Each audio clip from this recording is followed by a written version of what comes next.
Radhe Radhe friends. ओम गम गणपते नमः। ओम नमो भगवते वासुदेवाय।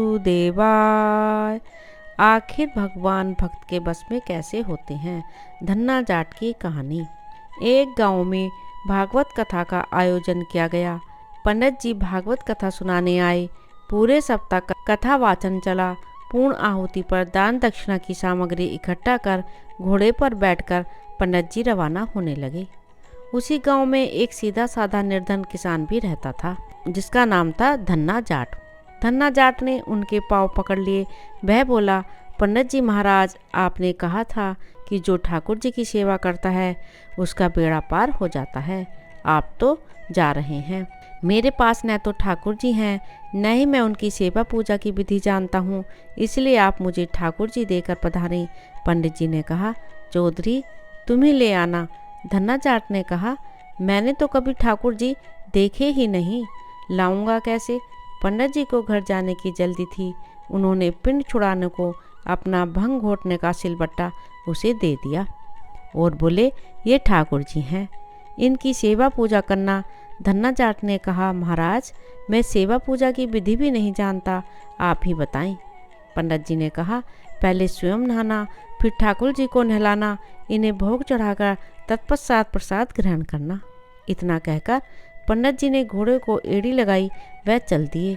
धन्ना सीधा एवं सरल व्यक्ति था।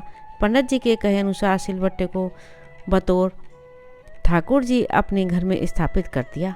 दूसरे दिन स्वयं स्नान कर सिलबट्टे रूप ठाकुर जी को नहलाया। विधवा माँ का बेटा था, खेती भी ज़्यादा नहीं थी, इसलिए भोग में अपने हिस्से का बाजरे का टुकड़ा, एक मिर्च की चटनी रख दी। ठाकुर जी से धन्ना ने कहा, पहले आप भोग लगाओ, फिर मैं खाऊंगा। जब ठाकुर जी ने भोग नहीं लगाया तो बोला, पंडित जी तो धनवान थे, खीर पूड़ी एवं मोहन भोग लगाते थे। मैं तो निर्धन जाट का बेटा हूँ, इसलिए मेरी रोटी चटनी का भोग आप कैसे लगाएंगे। पर स्पष्ट सुन लो, मेरे पास तो यही भोग है। खीर पूड़ी मेरे बस की बात नहीं है।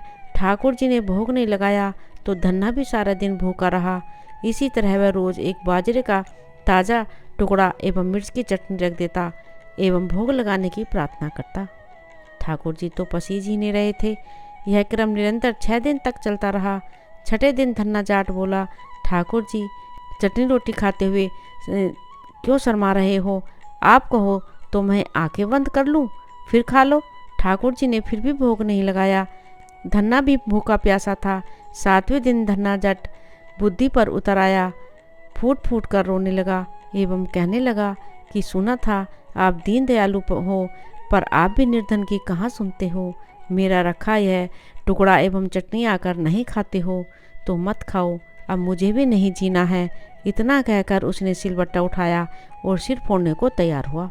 अचानक सिलबट्टे से एक प्रकाश पुंज प्रकट हुआ। तब धन्ना का हाथ पकड़कर कहा, देख धन्ना, मैं तेरी चटनी और टुकड़ा खा रहा हूँ।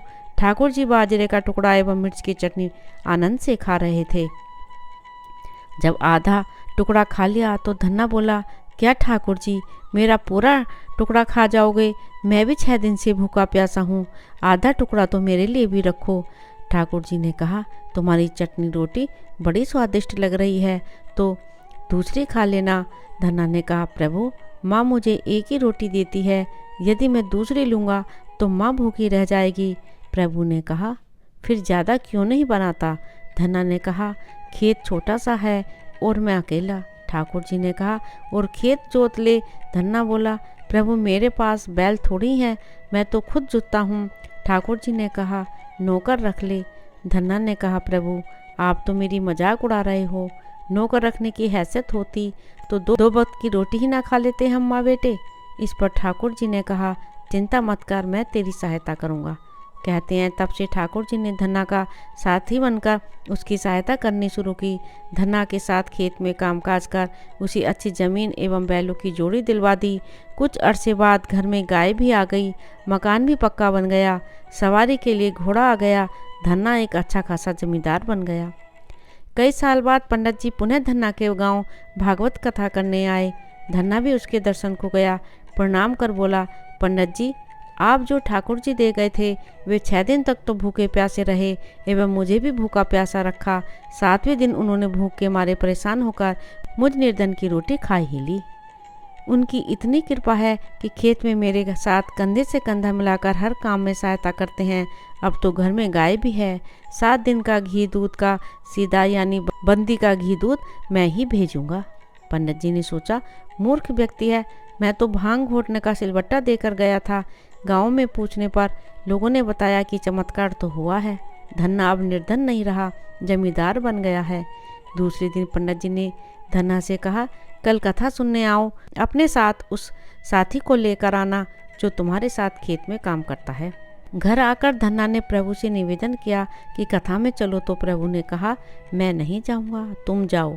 धन्ना बोला, तब क्या उन पंडित जी को आपसे मिलाने घर ले आऊं? प्रभु ने कहा, बिल्कुल नहीं, मैं झूठी कथा कहने वालों से नहीं मिलता। जो मुझसे सच्चा प्रेम करते हैं, अपना काम मेरी पूजा समझकर करते हैं, मैं उसी के साथ रहता हूँ। सत्य ही कहा गया है, भक्त के बस में है भगवान। राधे राधे। ओम नमो भगवते वासुदेवाय।